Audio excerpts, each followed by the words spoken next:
Gitu. Memang yang perlu dicermati pengalaman saya itu ya praksi partai, karena biang kerok kerusakan ini kan dari kader-kader partai jahanam ini gitu. Kalau utusan daerah, utusan golongan, katakanlah sultan-sultan hadir semua, insya Allah jaga marwahnya sebagai tokoh bangsa dan lain-lain.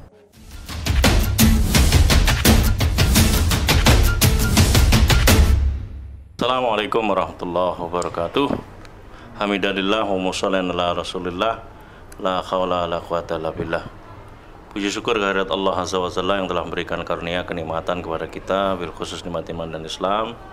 Salawat serta salam semoga senantiasa tertuju kepada junjungan kita baginda Rasulullah sallallahu alaihi wasallam. Alhamdulillah, pada malam hari ini dalam kesempatan yang berbahagia yang senantiasa dirahmati Allah Subhanahu wa taala, kita bisa berjumpa lagi untuk mendiskusikan persoalan bangsa, persoalan umat, persoalan rakyat yang saya kira ini adalah bagian terpenting sebagai kontribusi untuk memberikan sumbangsih pemikiran terhadap persoalan yang mendera bangsa ini, yang kalau kita melihat memang banyak persoalan yang kita hadapi. Dan persoalan itu bukan persoalan yang hanya sifatnya sektoral, tapi persoalan yang multidimensi. Berkembang diskursus mengenai solusi terhadap persoalan yang berkembang, diantaranya adalah upaya untuk mengembalikan kepada konstitusi atau Pancasila dan Undang-Undang Dasar 1945 yang asli. Dan di tengah menguatnya diskursus solusi kembali kepada Pancasila dan Undang-Undang Dasar 45, juga menguat solusi tawaran mengenai proposal khilafah. Nah, kita pengen menakar seberapa jauh sebetulnya persoalan bangsa ini didekati melalui pendekatan pemikiran. Sudah hadir bersama kita yang pertama adalah Bang Muhammad Hatta Taliwang, seorang aktivis senior. Beliau saya kenal beberapa kesempatan diskusi di kelompok nasionalis ya Bang ya, nasionalis religius atau nasionalis semi religius. Itu namanya bungkus saja kan. Oh iya. Ya. Yang kedua Bang Ahmad Kosinuddin.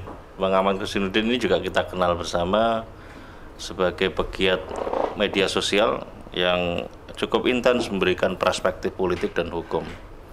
Langsung saja mungkin saya akan coba sapa Bang Hatta Taliwang untuk memberikan perspektif Bang. Kira-kira seperti apa ini terhadap persoalan bangsa ini di tengah dinamika yang semakin menguat menuju ke kontestasi politik 2024, dan saya juga melihat dinamika beberapa kalangan yang juga menarasikan mengenai gerakan-gerakan yang ada di tahun 2022 ini Bang. Iya. Seperti apa ini yang berkembang di antara para aktivis terkait dengan diskursus perubahan menuju Indonesia lebih baik. Silakan Bang. Ya, terima kasih. Assalamualaikum warahmatullahi wabarakatuh. Waalaikumsalam warahmatullahi wabarakatuh. Kalau bicara perubahan politik, kita ada referensi teoritis lah ya, yang disampaikan kalau tidak salah dari disertasinya Dr. Denny Indrayana, kalau saya nggak salah ya. Denny Indrayana ya. Ya, kalau saya nggak salah ingat. Jadi menurut teori itu, dalam konteks perubahan politik di Indonesia itu paling tidak ada 4 indikator. Indikator pertama, kalau situasi ekonomi rakyat atau negara ini menuju kepada krisis politik, atau mulai dari krisis ekonomi lalu menuju krisis sosial lalu terjadi krisis politik. Itu indikator pertama kalau akan ada perubahan politik di luar agenda kontestasi politik atau pemilu atau pilpres yang normal ya. Itu indikator pertama. Indikator kedua, kalau terjadi perpecahan di internal kekuasaan, elit penguasa yang tidak bisa lagi dikompromikan. Memang kalau soal indikasi perpecahan dan sebagainya itu kan sering kita dengar juga lah di elit ini. Tetapi kadang-kadang ada titik kompromi mereka sehingga tidak terjadi gitu loh.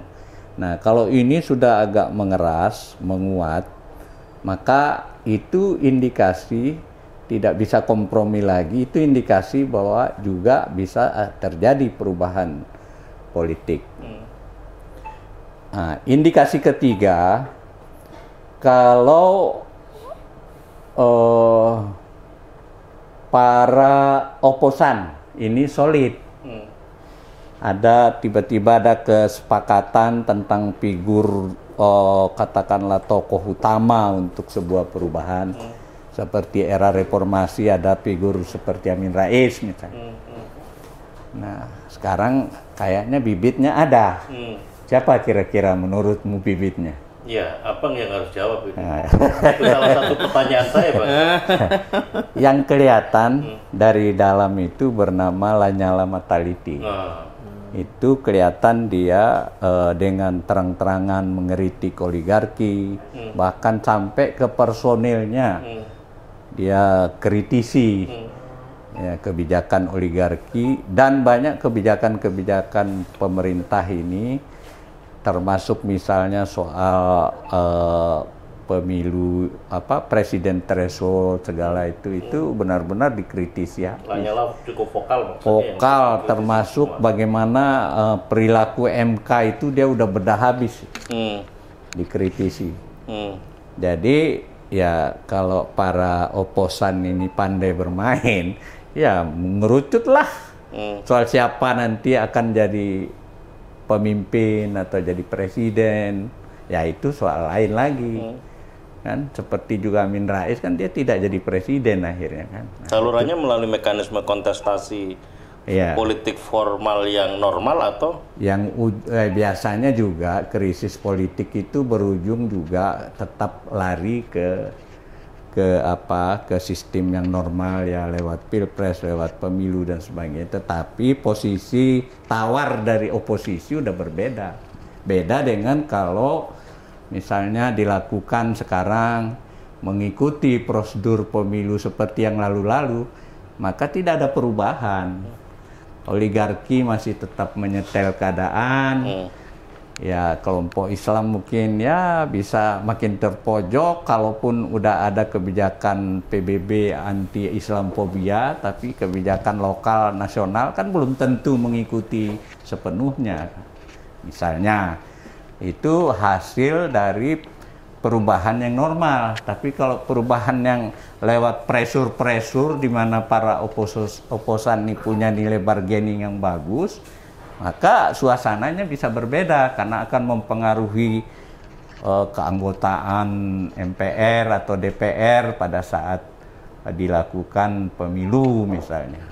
Itu atau mungkin ada peninjauan undang-undang pemilu, undang-undang kepartean dan sebagainya. Jadi itu situasi berubah. Memang ujungnya tetap akan kembali ke sistem demokrasi itu, tapi berbeda kualitasnya, berbeda isinya dan sebagainya. Karena ada perubahan-perubahan yang drastis yang dilakukan. Nah, yang keempat, indikasi perubahan itu kalau ada dorongan atau bertemunya kepentingan geopolitik dengan beririsan dengan masalah dalam negeri. Misalnya indikator nasional gitu. Ya, misalnya kita baca indikator kenapa Amerika mengumumkan soal HAM, menelanjangi HAM Indonesia, bahkan sampai soal KM 50 pun masuk. Itu kan biasanya tidak peduli dia kan, isu-isu HAM seperti itu. Itu indikasi bahwa ada arah penekanan ke Indonesia. Indikasi kedua soal G20. Amerika dan Barat kan boleh dibilang menjewer langsung lah, jangan kau undang Putin, All out ya? Ya, all out kan. Kalau kamu tetap bandel ya kita nggak hadir, dan itu kan tersirat sudah itu. Apalagi sekarang partai politik di Amerika yang kuasa kan Partai Demokrat. Hampir semua presiden Indonesia turun di era Demokrat. Itu. Gitu. Jadi ya tinggal kita lihat, kan ini tidak satu persatu kan, harus bersinergi atau ada hubungan kaitan satu sama lain. Perpecahan di internal kekuasaan mempengaruhi situasi ekonomi dan lain-lain, mempengaruhi juga sikap dari geopolitik. Nah, mempengaruhi juga para oposan. Nah, ini sebenarnya dari sudut oposisi sebenarnya ada peluang, tinggal atur barisan yang rapi. Yang ini ya itu, jadi ikut goyang lah gitu, ini ya, menari istilahnya, kapan mau masuk, kapan ini, harus pandai baca keadaan gitu. Nah, itu baru dengan situasi itulah kita berharap akan terjadi perubahan politik di luar yang agenda biasa, meskipun ujungnya akan lari ke pemilu juga atau apa, tapi dinamika ini beda hasilnya dengan kalau pemilu akseleratif lah ya. Ya, cepat begitu ya. Ya itu garis besarnya seperti itu. Baru kita bisa berharap perubahan itu. Ya, menurut Abang 4 indikator yang dikatakan oleh Dr. Denny Indrayana itu sekarang untuk melihat meneropong realitas empiris politik yang ada di Indonesia dengan 4 indikator itu, Abang melihat itu sudah ada semuanya atau gimana, Bang? Kalau dari situasi ekonomi sepertinya kan, kalau yang tentu ahli ekonomi yang harus mempertajam ini, you harus kejar lagi ini. Pertama, masalah harga-harga yang sudah diakui sekarang kan sudah inflasi. Bambang ini tadi saya baca di media, Bambang Ketua MPR, Bambang Susatyo bilang ya waspadalah atas situasi ekonomi, inflasi sudah di atas 2%. Padahal tahun lalu pada saat yang sama baru 0,5, jadi udah 4 kali lipat ini tingkat inflasi dibanding tahun lalu. Artinya nilai rupiah ini, kemarin tukang Grab bilang ke saya, duit 100.000 yang kita dapat sehari ini nggak ada rasa-rasanya, beli minyak, beli itu udah nggak berasa nilai rupiah itu, gitu. Jadi itu membuat banyak kalangan, lapis bawah maupun menengah dan sebagainya mulai mengeluh dengan kondisi ekonomi ini. Lalu dari sisi pemerintah sendiri kan kewajibannya banyak sekali yang akan jatuh tempo kan. Bayar utang yang berapa, 400 atau ada yang bilang 800 triliun yang harus disediakan. Sementara APBN aja kan paling 2.500 triliun kan. Jadi itu juga berat kan, pemerintah berhadapan dengan itu. Terus persoalan-persoalan korupsi yang belum tuntas ya kan, itu ya berkorelasi semualah ini, karena ketika orang lapar orang mulai lirik-lirik, kok kamu kaya raya sih kan gitu. Itu bisa jadi masalah, akhirnya rakyat akan mempersoalkan korupsi besar yang tidak tuntas diatasi ya kan, dan seterusnya. Ini berkorelasi untuk membuat situasi makin buruk. Dan ini makanya banyak yang mengestimasi keadaan ini akan memuncak, entah ada yang optimis di bulan Juni, ada yang optimis di bulan September. Ada gitu. yang Nah, ketika ada orang sedang berkemas-kemas di istana, nah itu orang jadi mikir, ini bisa lebih cepat katanya kan, gitu. Cuma kita kan nggak tahu, siapa tahu itu cuma taktik-taktik aja kan, gimmick. Itu ya harus hati-hati juga kita, jangan sampai kata orang itu terang bulan terang dikali, buaya timbul dikira mati. tahu-tahunya pas you mau mendekati dia katanya kan. Jadi gitu, harus waspadalah ya, jangan salah baca. Nah, ini kebanyakan aktivis ini ya kurang sabar, kadang-kadang salah baca keadaan. Itu sebabnya ya masuk lagi kan gitu. Itu salah baca. Itu dari sisi ekonomi kan ya. Nah, dari sisi geopolitik ya kelihatan seorang kawan berkata yang dekat dengan kelompok intelijen lah ya, bilang bahwa ya Luhut nggak muncul setelah pulang dari sana, ya kabarnya dapat apa ya, teguran keras atau apalah katanya seperti itu. Termasuk Jokowi pulang dengan lemas, nggak dikasih kesempatan pidato. 5 negara ucerit-ucerit yang maju itu, negara 270 juta ini nggak dapat kesempatan bicara kan. Itu artinya apa? Itu sebuah tekanan politik besar kepada Indonesia untuk mengambil sikap, ya kan. Lalu dari sisi apa di pemerintah koalisi masih gimana? Ribut internal gimana? Ya, kondisi koalisi.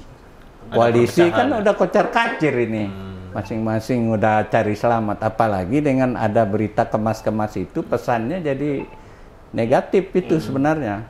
Artinya ya bisa negatif aja atau positif? Negatif lah. Enggak, kalau buat kita negatif atau positif lah. Tergantung. Ya tergantung. Buat para mereka kan dengan begitu, lu udah nggak bakal kuasa lagi, ya wis lah. Positif Cari dong. selamat. Pasti masing-masing cari selamat. Ya syukur kalau merapat ke kita kan. Berarti positif buat kita. Positif lah, gitu kan? Ya positif. Ya itu negatif buat dia sebenarnya memberi sinyal seperti itu ya. Karena akhirnya tingkat kepercayaan lingkar-lingkarnya udah mulai saling lihat-lihat nih, gua mau gimana, mau apa kan, dan seterusnya. Nah, tinggal kaum oposisi ini bagaimana? Kawan-kawan ini mau ego masing-masing atau mau bersama dalam sebuah barisan, kan gitu yang harus musyawarah nasional untuk mengkonsolidasikan dan menyamakan persepsi. Intinya kan tadi topik kita itu perubahan, tapi untuk keselamatan, kebaikan bersama, bukan untuk hancur-hancuran kan? Bagaimana kita selamat sebagai bangsa ini? Iya. Kira-kira gitu. Iya, pengayaan terhadap persoalan sudah diungkap oleh Bang Muhammad Hatta Taliwang dengan melalui pendekatan 4 perspektif yang disampaikan oleh Bang Denny Indrayana. Saya kira ini menjadi bagian penting untuk melihat meneropong seperti apa realitas sebenarnya sekarang yang terjadi di Indonesia. Saya akan coba beralih ke Bang Ahmad Kosinuddin ya. Bacaan Bang Muhammad Hatta Taliwang seperti itu sesungguhnya bisa diartikan seperti apa menurut Bang Kosinuddin? Iya. Pertama dalam perspektif perubahan tentu ini sebuah indikator yang mengkonfirmasi perubahan itu sebuah keniscayaan. Tinggal waktunya kapan itu hal yang lain. Karena dari 4 indikator atau 4 parameter tadi semuanya sudah terjadi. Tinggal intensitas dan sebarannya sampai sejauh mana kita yang perlu kaji lebih dalam, dan tentu perlu ada rekayasa sosial agar itu lebih intensif gitu. By design tentu kita ingin oposan misalnya menyatu, tidak ada intervensi yang berpengaruh positif buat kita gitu. Karena kita tidak bisa menampik bahwa semua faktor tadi sangat penting dalam perubahan. Tapi kalau saya lihat memang yang paling determinan itu adalah faktor geopolitik. Itu yang kemudian menjadi asas daripada perubahan.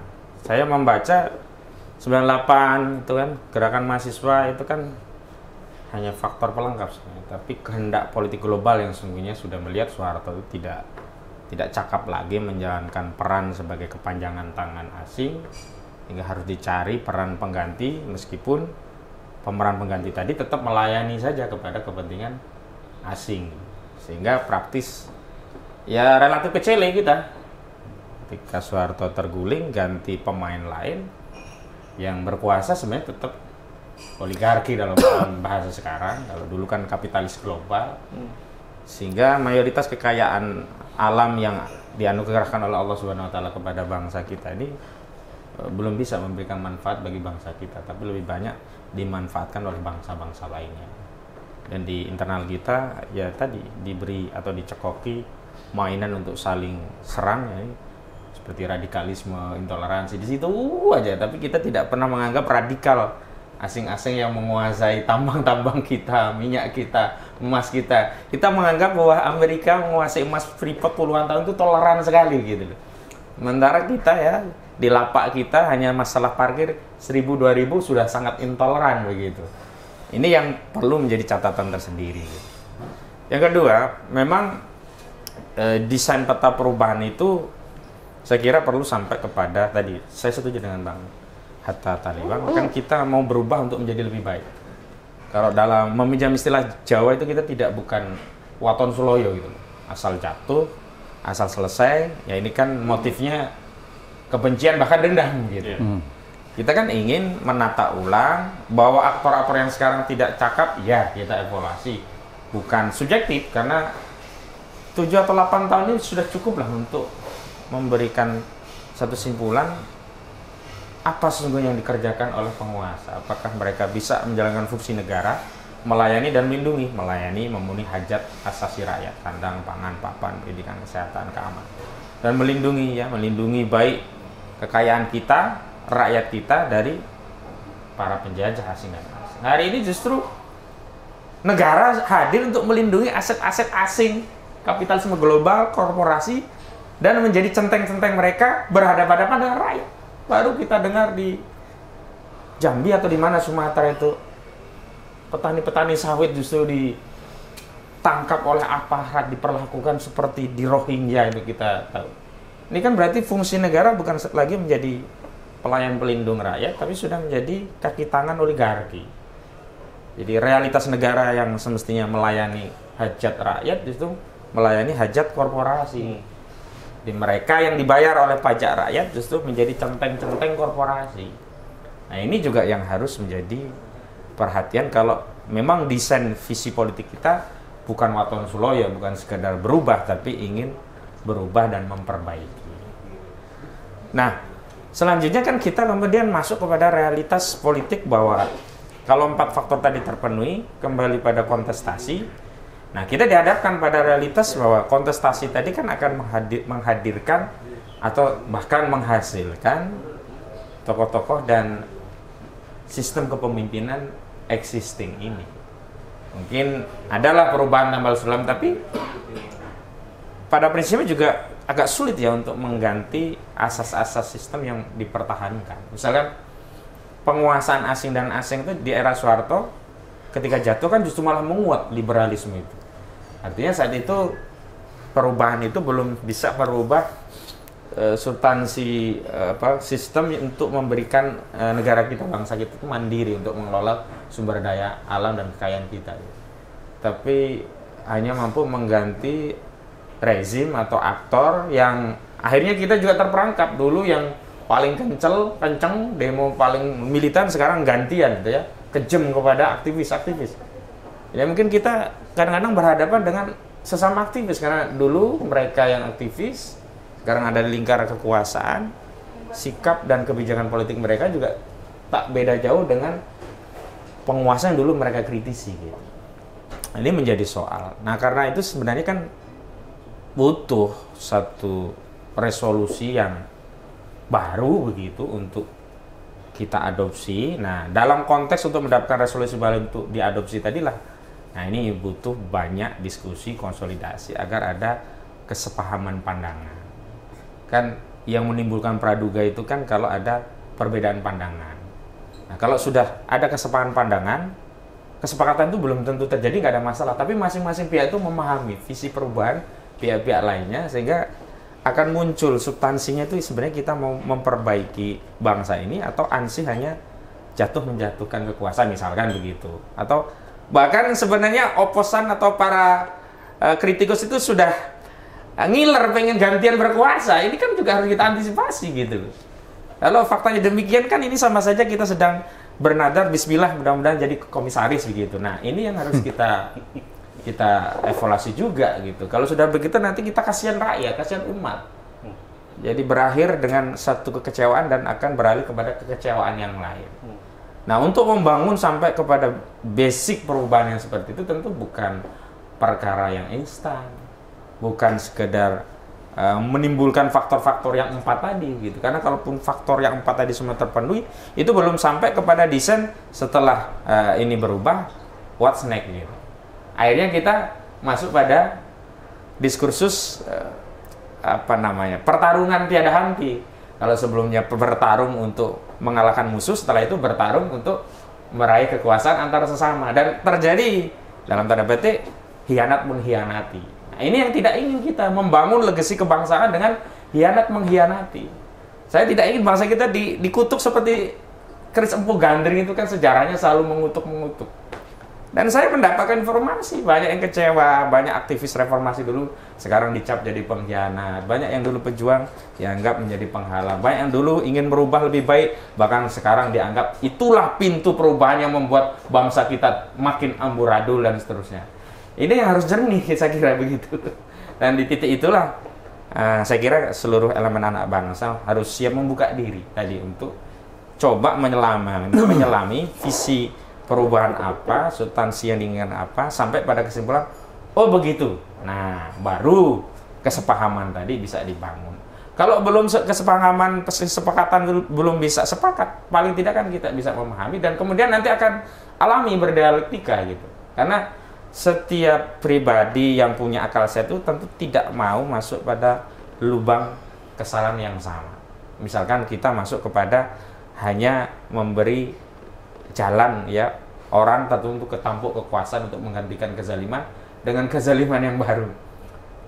Ya misalnya ini kan dulu kita melihat Orde Baru itu di Soeharto, masalahnya apa? Eksekutif yang powerful. Nah, kita ingin mengubah konstitusi agar legislatif lebih powerful. Begitu legislatif kita perkuat, ternyata korupsinya sekarang di legislatif jadi full. Dulu kita lihat yang full kuat itu di TNI, ya kita perkuatlah kepolisian. Begitu kita pisah di fungsi kita tiadakan, gantianlah kepolisian yang kita anggap sekarang jadi masalah. Nah, ini kan menjadi satu catatan tersendiri yang memang harus kita tuntaskan sebelum melangkah lebih jauh agar saya tidak sependapat bahwa pokoknya jalan dulu nanti gampang lah pikir nanti lah. Tidak, ini kita sedang memikirkan bangsa.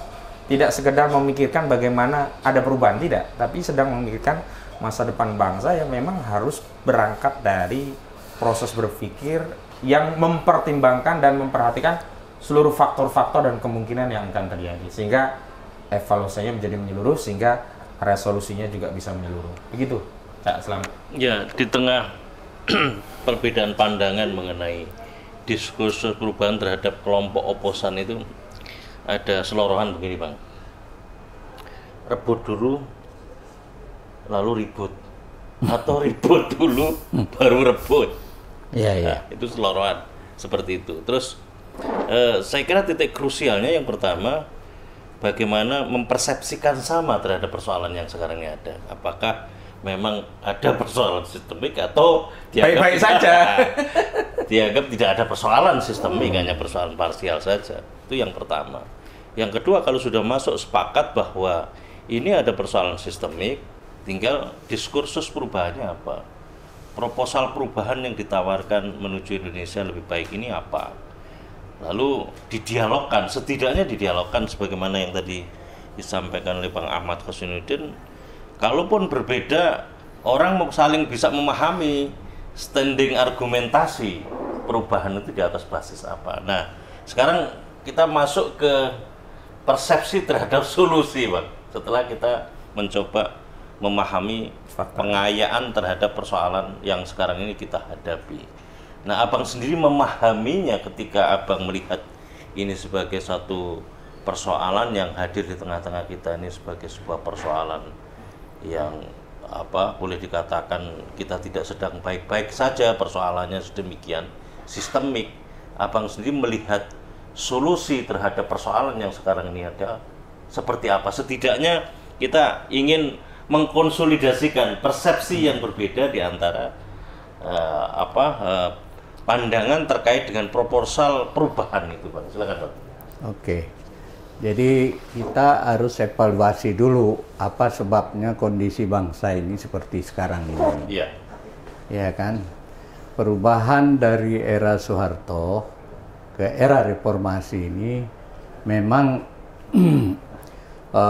sesuatu yang disiapkan secara matang oleh pihak asing konsepnya ya. Kita kan dulu hanya berjuang dengan euforia Soeharto sudah turun, era otoriter, diktator sudah berakhir, lalu kita gembira riah kan gitu. Kebanyakan begitu. Aktivis maupun yang politikus dan sebagainya. Tidak menyadari bahwa perubahan itu yang terjadi waktu itu sudah didesain sedemikian rupa oleh, kalau kita boleh sebut, oleh kapitalis global lah ya. Dengan konsepsi waktu itu kan sudah populer lah apa yang disebut sebagai konsep neoliberalisme di dunia ini. Jadi salah satu negara yang dianggap masih menghambat konsep neoliberalisme ini adalah Indonesia. Jadi pada saat itulah dilakukan semacam pemasaran ide, dan itu diimplementasikan pada dimulai dari tahun-tahun ya 1988 adanya Pakto tentang liberalisasi perbankan lah ya, di awal itu dulu. Nah, itu spirit kapitalisme itu sudah mulai masuk, di mana bank-bank itu boleh banyak. Dan berawal dari situlah terjadi bencana BLBI dan sebagainya. Krisis moneter ya. Ya, karena bank-bank yang tadinya disuruh berdiri untuk melayani rakyat, malah melayani kepentingan bisnisnya masing-masing. Tapi dapat bantuan dari BI kan gitu zaman itu. Jadi itu spirit kapitalisme sudah masuk waktu mulai masuk ya. Walaupun sebetulnya sejak undang-undang penanaman modal asing tahun 67 yang ditandatangani itu juga kapitalisme sudah mulai masuk. Tapi saya menyebutnya era Soeharto itu era kapitalisme masuk halaman rumah. Ruang tamu. Era Bung Karno itu kapitalisme itu tetap ada karena minyak industri minyak kan dikuasai asing juga kan. Zaman dulu baru apa namanya, banyak lah zaman itu namanya. Walaupun akhirnya bernama Exxon, dan sebagainya. Dulu ada namanya. Nah, jadi kapitalisme itu udah ada, tapi saya sebut era Soekarno itu masih bermain-main di halaman rumah kita, belum masuk. Era Soeharto masuk ruang tamu lewat apa yang disebut sebagai undang-undang penanaman modal asing, lalu Pakto dan sebagainya itu masih ringan. Nah, di era reformasi ini, itu yang saya sebut era di mana kapitalisme itu mengatur dapur kita, mengatur sampai ke ruang tidur kita, sampai ibaratnya cara-cara bermain, berselingkuh dan sebagainya diajari lah, gitulah, oleh kapitalisme ini. Sehingga yang terjadi penuh rumah itu sudah pelayan-pelayan kapitalisme, liberalisme yang sudah hadir, yang ada di negara ini. Nah, kalau diperjelas, di tahun 98 kan Pak Harto itu diminta tanda tangan LOI, Letter of Intent, yang ada bersedekap begini. Itu isinya kan dokumen liberalisme ekonomi politik. Nah, kenapa sampai bisa ditekan gitu? Kan karena terjadi krismon kita tadi. Terjadi krismon, datanglah IMF atau Bank Dunia itu menawarkan bantuan sebesar 43 miliar dolar. Dia bilang, ya kami mau tolong Anda, tapi syaratnya ya liberalisasikanlah semua sektor BUMN dan sebagainya. Itulah yang menyebabkan ketika Habibie sudah berkuasa, lahir undang-undang yang cepat 70-an, 80-an. Itu undang-undang yang sudah dibahas oleh mereka, sudah siap. Bukan karya Habibie sendiri, itu udah ada konseptornya, partnernya ada. Iya, sudah ada partnernya dengan misalnya USU dengan siapa partnernya, walaupun itu mungkin basa-basi, sebenarnya udah siap dari sononya gitu. Undang-undang liberal ini semua, sehingga terjadilah era listrik boleh dijual, padahal menurut Undang-Undang Dasar 45 listrik itu kan barang strategis, nggak boleh itu istilahnya apa di Undang-Undang Dasar 45 itu kekayaan yang strategis tidak boleh diperjualbelikan lah, dikuasai negara lah bahasanya. Itu ternyata boleh privatisasi. Sampai sekarang kan listrik, si Ahmad Daryoko tiap hari nyanyinya itu aja, bagaimana dia bilang listrik sudah jatuh ke tangan LBP, jatuh ke tangan siapa itu Dahlan, jatuh ke tangan si JK. Itu kan tiap hari dinyanyikan itu. Itu salah satu contoh bahwa liberalisasi sektor listrik saja sudah demikian. Telkom jangan-jangan sudah milik Singapura kan, kita kan.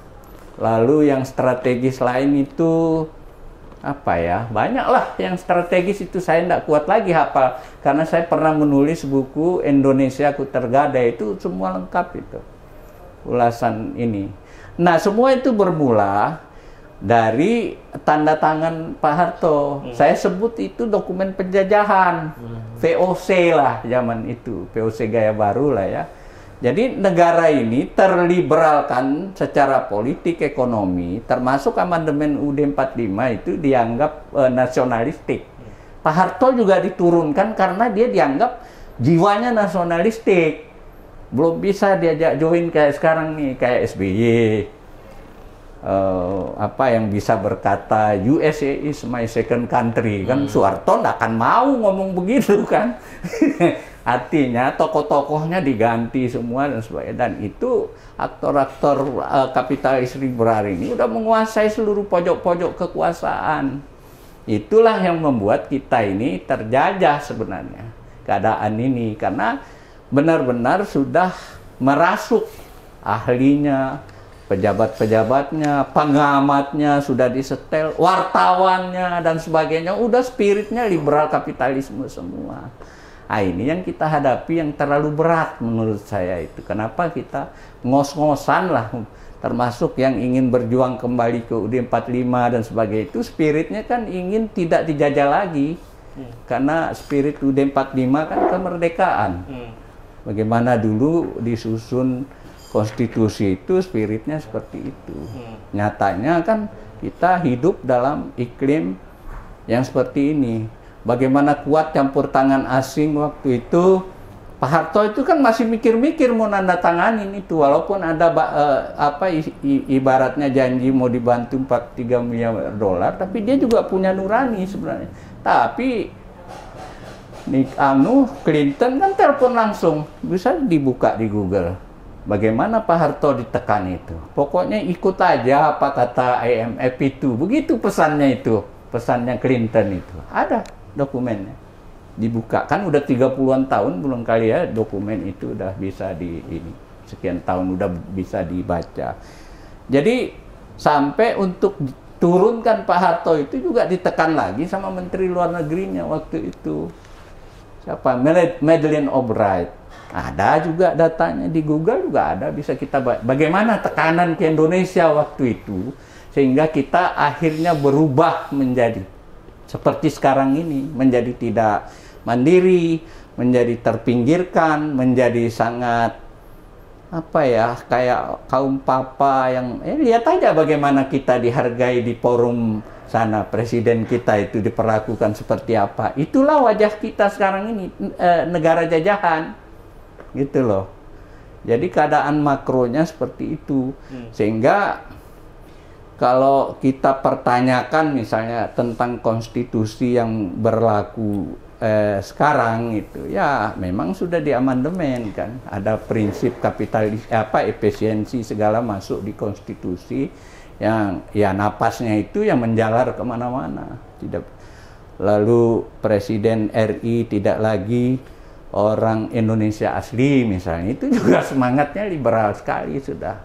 Padahal maksud ayat itu kan bahkan di awalnya itu pasal itu menyebut presiden Indonesia itu Islam dan warga Indonesia, orang Indonesia asli. Islamnya udah ngalah kan, dihilangin.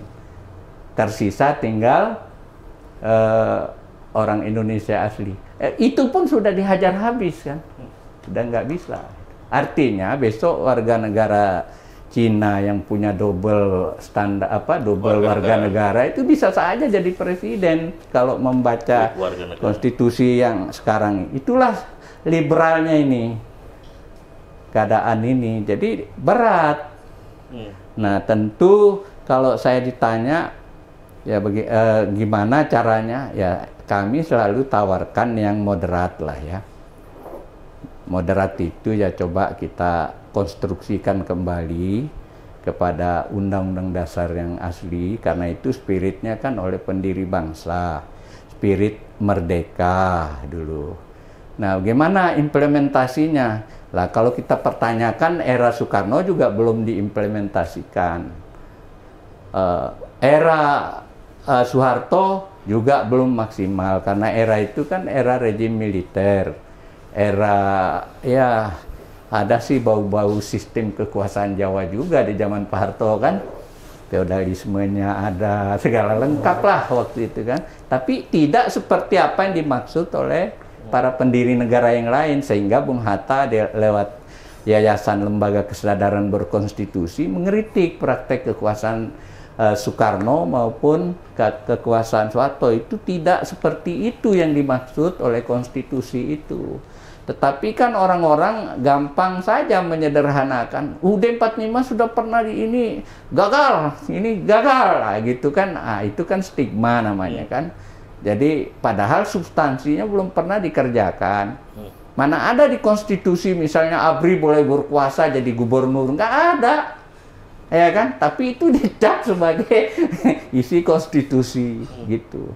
Jadi sebenarnya spirit konstitusi UUD 45 itu kalau mau tampak terasa di rakyat, yang pertama harus beres itu sistem ekonomi sebenarnya. Karena dia langsung sistem, misalnya kita harus berkuasa, nggak boleh perusahaan asing nggak boleh menguasai lebih dari 49% misalnya, kalau masih mau kapitalis ya, harus 51% kita. Lalu diatur kemudian dalam sistem atau undang-undang ekonomi itu, ini wilayahnya pengusaha besar, ini wilayahnya pengusaha kecil, ini wilayah dari asing, ini diatur aja sedemikian rupa. Nah, akan terasa langsung oleh rakyat bahwa konstitusi itu ada rasanya.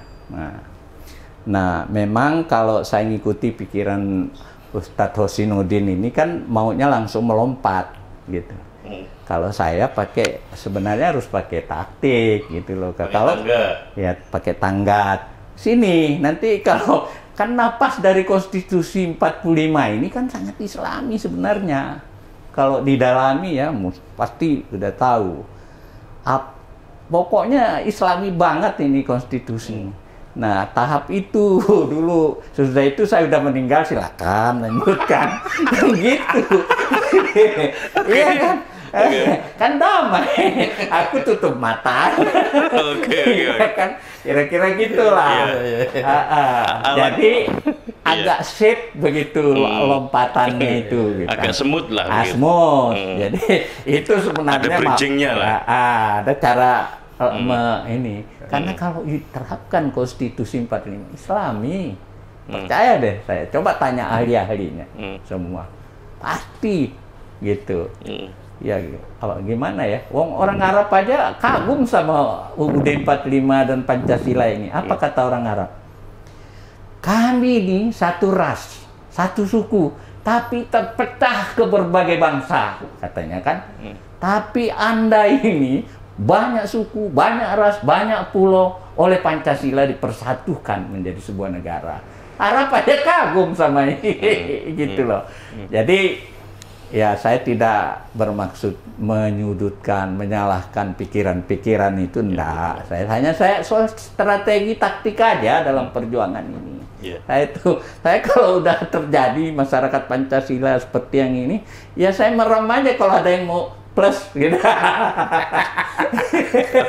Pijat plus ini.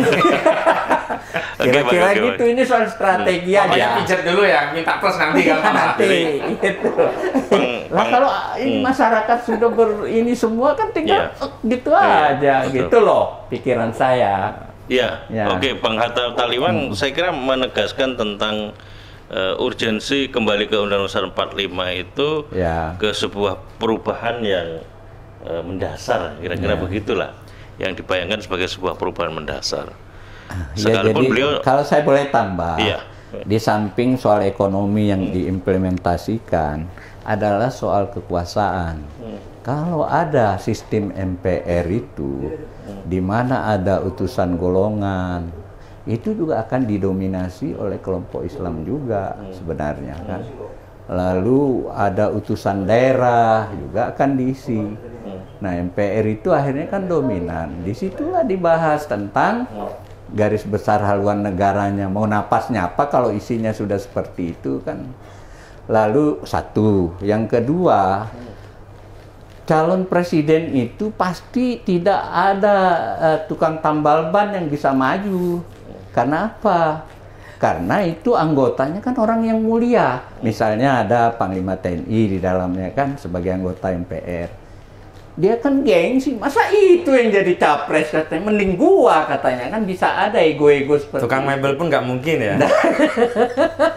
Ya itu maksudku, prosesnya di MPR itu bisa begitu suasananya, nggak akan lolos. Nah, lalu orang bilang, ya kalau di MPR kan jauh lebih murah biayanya. Nah, teoritis ya. Tapi anggota-anggota mulia, ketua Muhammadiyah, ketua organisasi lain itu kan juga ikut mengawas. Nggak mungkin mau disogok-sogok. Yang kedua, kalau pakai sistem itu di semua sudut ruangan, CCTV kan semua bisa diawasi. Lalu kalau kita masih percaya KPK, kita ajak join dengan KPK, semua nomor HP anggota MPR itu dideteksi semua. Nah, lalu 2 minggu sebelum pemilihan atau apa itu disolir semua di sebuah tempat misalnya. Lalu ada lagi, karena di MPR itu mata seluruh rakyat itu fokus, jadi yang mau nakal juga mikir, karena pasti ada capres yang bagus dari kelompok kita misalnya. Kita ikut ngawasi gedung itu, setiap ada cukong mau masuk gerbek, gitu kan? Gitu. Jadi mekanisme kontrolnya itu relatif banyak cara untuk mengawasi sehingga diharapkan tidak lolos yang enggak gitu. Memang yang perlu dicermati pengalaman saya itu ya praksi partai. Karena biang kerok kerusakan ini kan dari kader-kader partai jahanam ini. Gitu. Kalau utusan daerah, utusan golongan, katakanlah sultan-sultan hadir semua. Insya Allah jaga marwahnya sebagai tokoh bangsa dan lain-lain.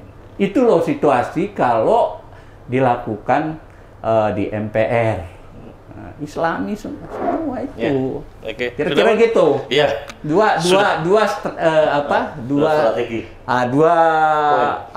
Dua instrumen lah dalam mengawal pelaksanaan melahirkan pemimpin yang bijaksana, yang lebih baik daripada yang ada ini. Di samping juga sistem kontrolnya kan ada. Lihat era kami 2 presiden kita turunkan kan, itu zaman itu. Jadi enak sebenarnya ini. Oke, itu ilustrasi yang sudah cukup gamblang menurut saya. Dari Bang Hatta Taliwang, meski ini tetap harus di breakdown kan begitu. Seperti apa rumusan konsepsi sistem perubahannya, perubahan ekonomi, perubahan politik, perubahan sosial budaya, politik itu politik dalam negeri, politik luar negeri dan lain sebagainya. Untuk konsepsi tentang sistem perubahan sistem itu menjadi bagian tidak terpisah dari pembahasan mengenai perubahan sistem itu sendiri. Bang Ahmad Ghazali, Bang Hatta itu sangat meragukan seberapa realistis perubahan itu jika ujungnya menuju kepada perubahan ke arah perubahan sistem dari demokrasi ke khilafah. Ya. Sebenarnya pertama memang ada kesatuan pandangan dari sisi bahwa perbaikan itu harus merujuk kepada generasi yang baik. Maka tadi semangatnya kan kembali, bukan ke depan. Karena ke depan kita tidak punya generasi. Tapi kalau kembali kita ada sejarah, histori yang bisa kita ambil contoh generasi mana yang paling baik. Nah, dari situ kemudian kita berpikir sebagai seorang muslim tentu kita rentan kembalinya harus kita ukur sampai kepada generasi awal Islam, yakni generasi Rasul, para sahabat. Dan kalau kita gunakan pendekatan dalil syar'i, memang Rasulullah katakan bahwa generasi terbaik itu adalah generasiku dan generasi para pendahulu, yakni generasi Khulafaur Rasyidin gitu. Nah, semangat khilafah itu kan sebenarnya sama, semangat ingin kembali.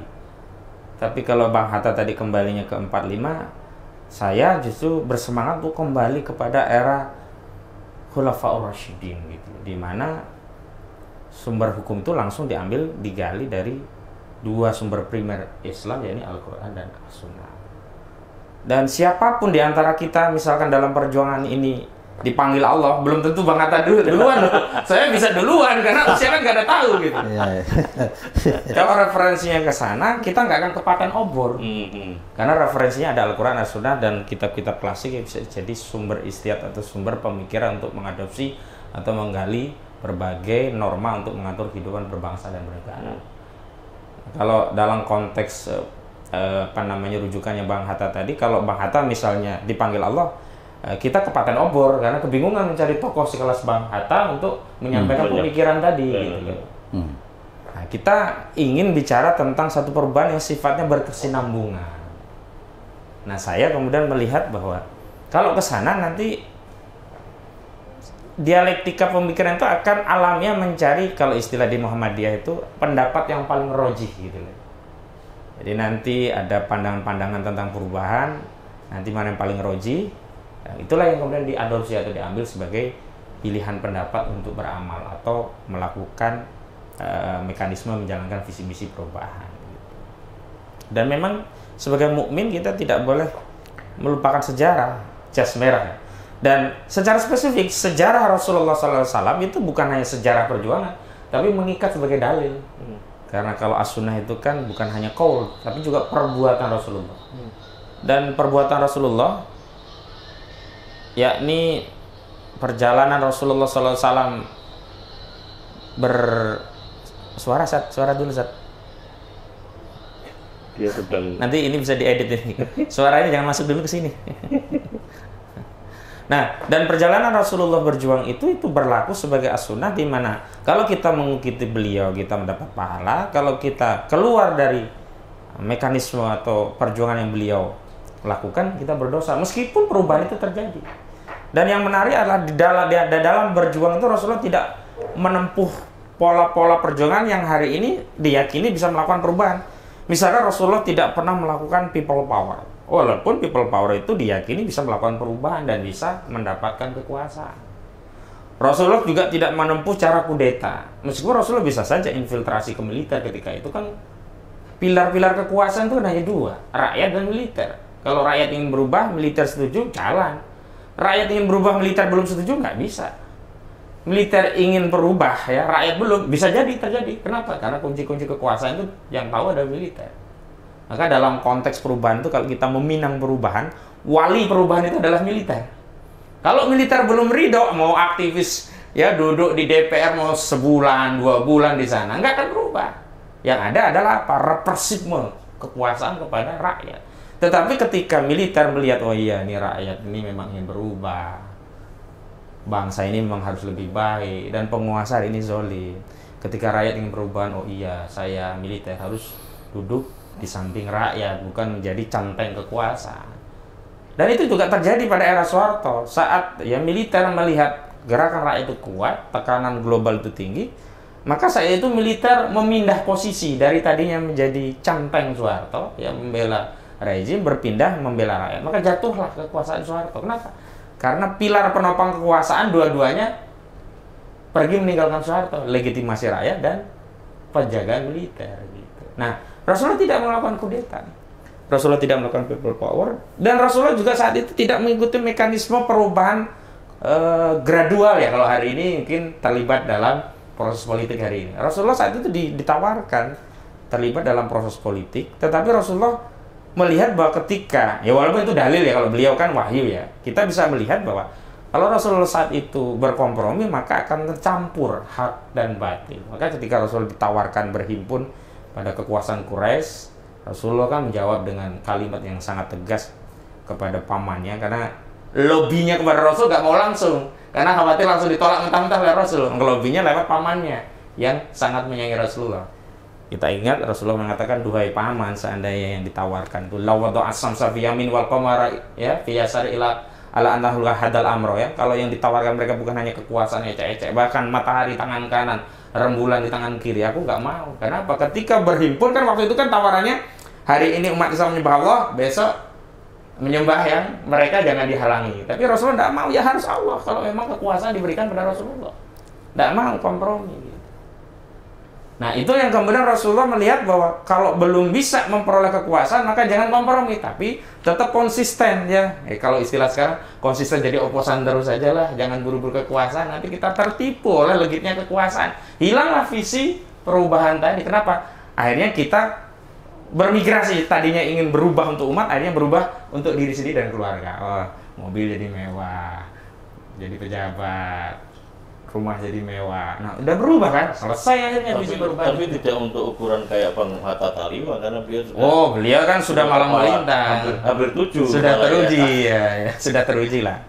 Nah, kita melihat waktu itu Rasulullah justru fokus ya bergerak di tengah-tengah umat dan terus mencari dukungan militer, ahlul quwah.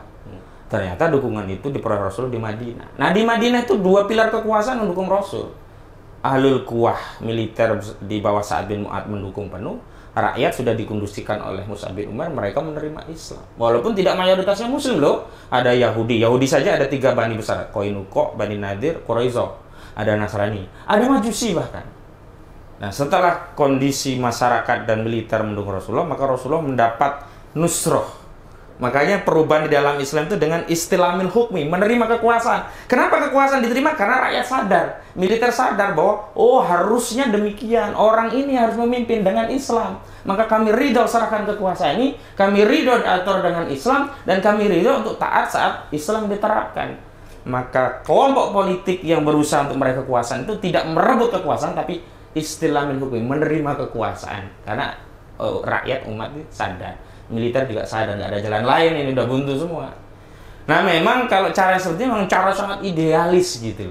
Dan bisa lama, bisa juga sebentar. Sebab begini, kalau kita coba berbelok dengan koalisi pragmatis dan coba berkompromi, bisa jadi hilang lagi tadi visinya, bukan untuk berubah dalam rangka umat. Dan yang paling penting bukan berubah dalam rangka untuk taat. Karena kalau kita bicara penerapan syariat Islam itu kan bukan sekedar untuk mensejahterakan rakyat, tapi untuk menunaikan kewajiban.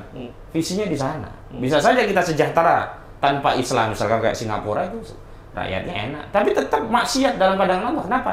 Karena belum menjalankan kewajiban untuk menegakkan hukum Allah Subhanahu wa Ta'ala. Nah, di titik itulah memang saya punya pandangan bahwa kita memang harus konsisten gitu loh. Dan bahwa kalau nanti di dalam dialektikanya ada pandangan berbeda, disitulah nanti berfungsi apa yang kalau di dalam Muhammadiyah itu ada yang namanya majelis tarqi, kalau di NU itu ada baksul masail. Nah, disinilah ya semua mekanisme perubahan kita bahas sampai pada akhirnya nanti akan alamiah ini terjadi satu kesepahaman. Sebagaimana Rasulullah dahulu akhirnya juga dapat ya kelompok politik yang sevisi berjuang dan dukungan makin besar. Ketika di Mekah tidak dapat, Rasulullah dapat di Madinah. Nah, hari ini kita juga harus mengidentifikasi perjuangan ini bukan ansih kita berjuang di negeri ini, tapi ini perjuangan kita sebagai Muslim yang dilakukan paralel bersama saudara-saudara kita di belahan bumi yang lain, sehingga kita bisa saja mendahului ya perjuangan itu mendapatkan nusroh atau kekuasaan di negeri ini, atau bisa di negeri-negeri yang lain. Sebagaimana Rasulullah dahulu tidak pernah mematok harus di Mekah. Ternyata ketika nusroh itu ada di Madinah ya, Madinah lah yang tegak Islam.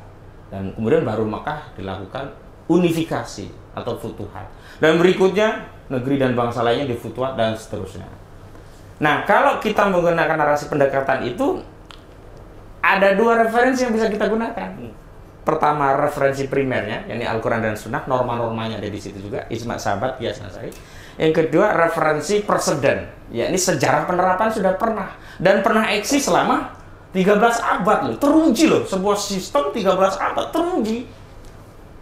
Jadi kan salah satu parameter suatu sistem itu benar adalah rentan waktu ujian pada sistem itu panjang. Kalau baru 1 tahun, 2 tahun itu belum menjadi sistem, biasanya masih try error. Tapi kalau sudah 13 abad, nah bahwa kemudian di tahun 1924 sistem itu dijatuhkan, ini sunatullah. Karena semua sistem itu dikerjakan manusia pasti ada naik turunnya. Ini kan orang barat saja kan ada teori polibios ya kan. Demokrasi pun jatuh dari oligarki kan. Politik jatuh menjadi elit dan seterusnya, itu biasa. Di Islam juga dikatakan oleh sosiolog Islam itu Ibnu Khaldun, ini umat Islam itu awal tuh generasi pembangun, kedua pengembang, ketiga penikmat, kelima penghancur. Nanti kalau sudah hancur, membangun lagi. Bangsa kita juga begitu. Kenapa? Dalam pandangan kita, tadi Bang Hatta juga katakan generasi awal itu baik, karena generasi awal itu generasi pembangun, pejuang. Generasi berikutnya pengembang, generasi berikutnya menikmati, nggak ngerti dulu bangsa ini merdeka seperti apa. Berikutnya yang terakhir penghancur, hanya menikmati. Nah, kali ini setelah penghancur ini selesai, kan kita ingin mengulangi dengan satu pola polibios lah, kalau kita katakan pakai teori polibios, atau kita mau pakai teorinya Ibnu Khaldun, kita ingin mau membalikan ke titik awal. Nah, titik awalnya ini saja sih, kalau ada sebagian ya titik awalnya di 45, saya punya pemikiran gitu, kenapa kok kita nggak titik awalnya balik lagi ke zaman Rasulullah yang parameternya bisa diuji masing-masing gitu dengan Al-Quran dan Sunnah, dan kemudian presidennya aja. Dan hal-hal yang kekinian memang dahulu belum ada ya, misalkan urusan konstitusi. Di zaman Nabi kan konstitusi nggak ada undang-undang dasar yang diadopsi secara tertulis. Nah, disitulah butuh ijtihad. Nah, di dalam ijtihad ini sebenarnya sudah ada beredar rancangan konstitusi yang bisa diperdebatkan, baik secara dalil dan juga secara fakta, relevansinya untuk mengembalikan kebangkitan di era abad yang awal tadi sampai di eksistensi era, relevansinya di mana. Dan terakhir saya kira kalau soal kemenangan, ukurannya bukan jumlah, bukan kekuatan, bukan juga kecerdikan, bukan juga dalam tanda petik 4 faktor yang tadi terpenuhi semua. Tapi memang Nasrullah kalau kita bicara akidah ya, Nasrullah. Dan saya justru meyakini syarat Nasrullah itu kita dapat hanya satu, kalau kita taat. Kalau kita tidak taat, menyelisihi, berkompromi dengan sesuatu yang akhirnya bisa menggadaikan bangsa kita, ya akhirnya kita tidak akan mendapatkan Nasrullah. Dan yang terjadi apa? Kita hanya berganti ya, dari dikuasai buaya masuk ke mulut harimau dan begitu seterusnya. Dan era generasi kita sebelumnya putus itu sejarah kita, maka mereka mengawali perjuangan lagi, mengindra lagi, kemudian putus, mengawali, Nah, ini yang saya kira harus kita putus sejarah pengulangan mencoba-coba ini ya, dan kita sampaikan perspektif kepada generasi selanjutnya ini. Dan setelah kita meninggal pun perspektif yang kembali kepada Al-Quran dan Sunnah itu ada referensinya.